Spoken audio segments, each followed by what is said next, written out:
Welcome to our channel. This is a channel that deals with the fat fire journey of a family. Our net worth goal is $5 million.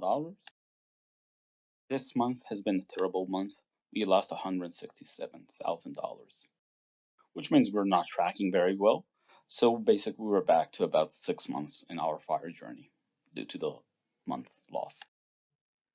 So you've seen ads. I want to stop the ads, but Google doesn't allow you to opt out of monetization to get to 1,000 subs. So I want to get to 1,000 subs to stop all these annoying ads. I'm not in this for the money. I'm in this for the community. And right now the ads you see, they go directly to Google, and they have enough money. So after this month, as our taxable accounts are $925,000, our house has depreciated with the rest of the real estate market to less than $1 million, and our retirement accounts have also depreciated and are now at 867,000, which brings our net worth to $2.78 million. So this month's monthly expenses, as you can see, childcare is the highest one. This is to do with prepaying for the year for certain expenses. And let's go down to the breakdown. So our top three expenses this month. Childcare number one, $20,000. This is prepaying for the year for certain expenses. Tuition is pretty expensive. And health has popped up due to the an emergency room visit, which was $12,000 before insurance, so pretty expensive. We're expecting to pay for that in the next coming months. And food inflation has caused this to always show up in the top three. And the rest of the expenses. So I know childcare overshadowed everything, but the rest are starting to creep up as well. Utilities specifically, the cost of heating and cooling and maintaining a house has increased substantially.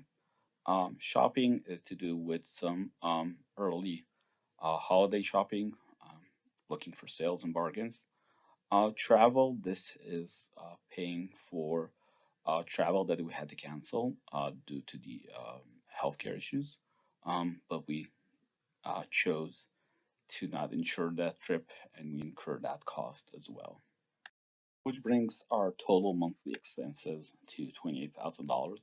On top of the market having a bad month, this is a bad month in terms of expenses, which explains why our net worth has decreased this much. But we budget for this, and if you average it out throughout the year, it's going to be an interesting 2022 recap in a couple of months to see how much we spent on each category versus 2021.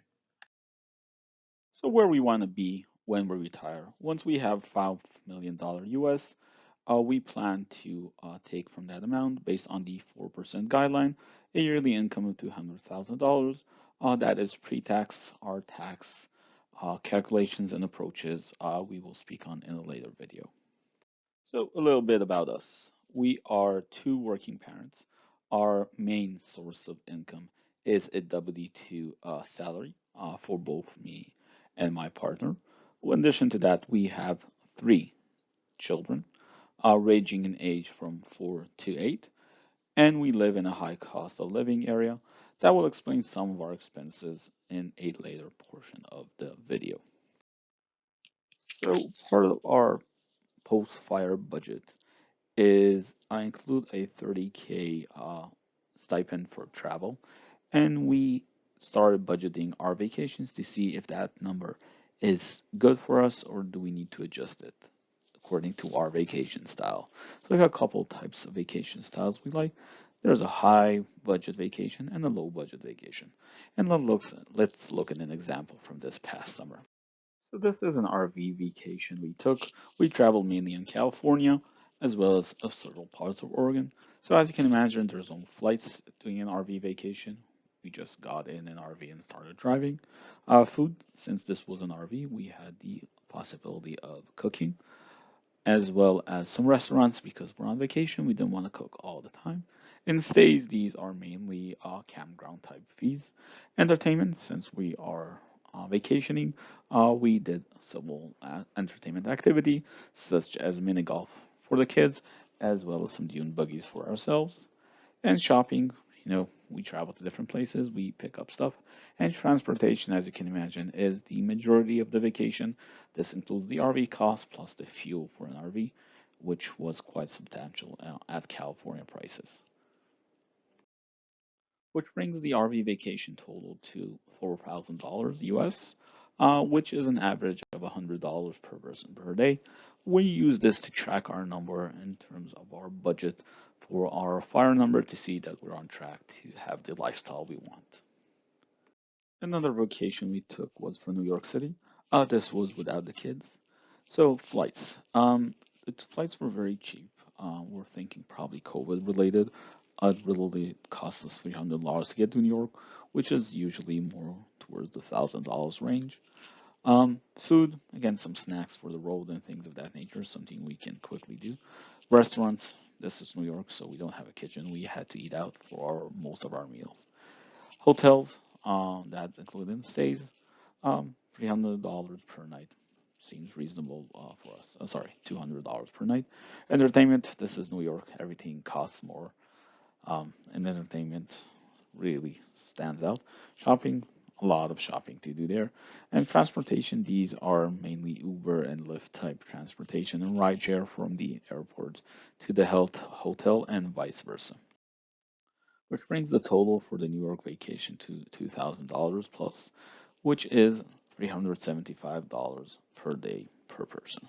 Quite expensive, but this we use this number towards our fire budget to make sure we are aligned and the lifestyle we want to achieve post retirement. So this is the Hawaii vacation breakdown. Flights being both flights from the mainland to the island, plus some inter-island flights. Food is supermarket type grocery shopping. Restaurant is a bit high, but it's expected. It's a vacation. Stays in this case, it's hotels and Airbnb combined, depending on where we were. Entertainment are excursion type activities. Most of the time we spent free doing free activities, beach, hikes, things of that nature. And transportation, in this case, applies to the rental cars. As you know, rental cars have taken a hike in terms of pricing. Yeah. So the total Hawaii vacation cost is $6,000 plus. This was about 11 days, which comes down to $120 per day per person, which is in line with the RV vacation, which is quite a surprise. Um, So this is the cost breakdown of a California vacation we took.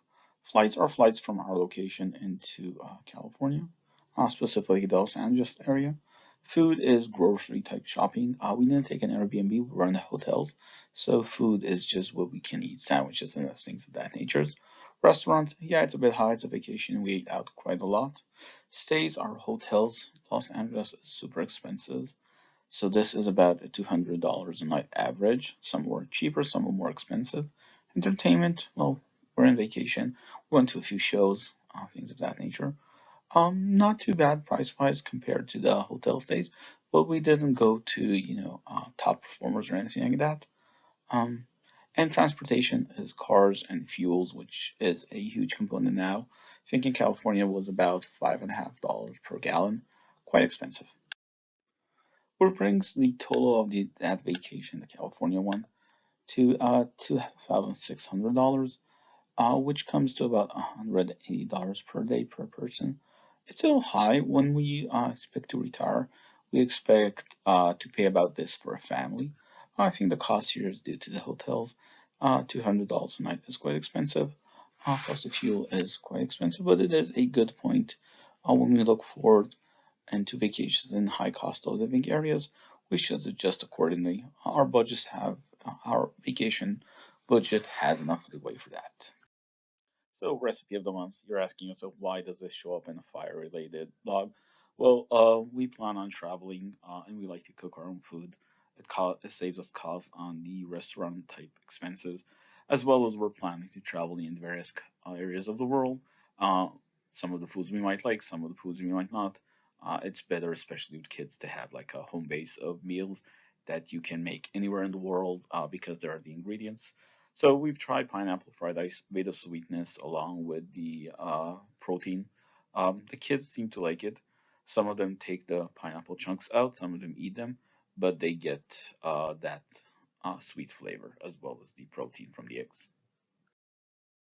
Our debt this month, we are still tracking for zero debt, and we plan to continue this approach. It has taken us long, long years to get to this approach and this number. I haven't started this blog once we were in debt, but it took us about 4 years to get out of debt.